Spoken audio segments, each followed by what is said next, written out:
La vocation de cet ouvrage, c'est d'apporter de la lisibilité, de l'efficacité et une analyse prospective face à des phénomènes inédits et particulièrement rapides touchant à la digitalisation.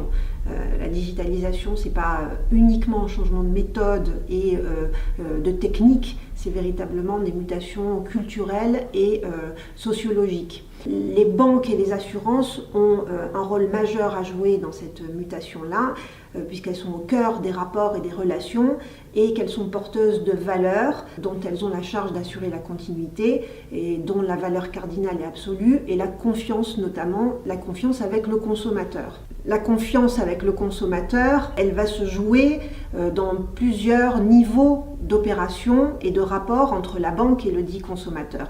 Dans des opérations courantes, donc des petits achats du quotidien, ou des opérations beaucoup plus spécifiques, le crédit immobilier, des assurances vie, ce genre d'événements majeurs dans la vie de tout un chacun.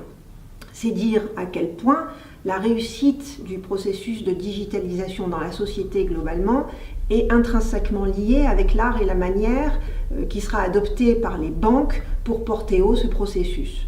Cet ouvrage a vocation de traiter un certain nombre de sujets, dont entre autres de décrypter la manière avec laquelle le consommateur va se confronter à la digitalisation.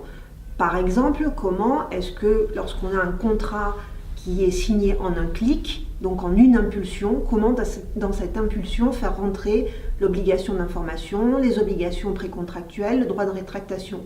Et on y arrive, le droit est là pour ça. Le deuxième point, c'est de mettre en lumière la manière avec laquelle les banques vont se replacer dans leur rapport avec le consommateur. Et on remarque qu'il y a une réaffirmation et une consolidation des hautes exigences qui pèsent sur elles et qui font leur sacralité au sein des sociétés contemporaines. Le troisième point, c'est de mesurer la portée du fait que les contrats soient désormais des contrats hors sol, c'est-à-dire que vous avez des contrats qui ne sont pas forcément situés sur le même territoire que là où se place le consommateur. Donc comment est-ce qu'on traite de cette déterritorialisation ?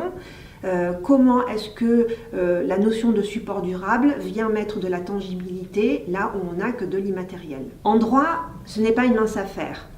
Vous avez un véritable millefeuille juridique et réglementaire. On passe par des choses qui sont de l'ordre du général, le droit des contrats et des obligations, ou alors de l'ordre du plus spécifique, tout ce qui touche aux pratiques bancaires habituelles, en passant par le plus contraignant, voire le plus impératif, à savoir le droit de la consommation.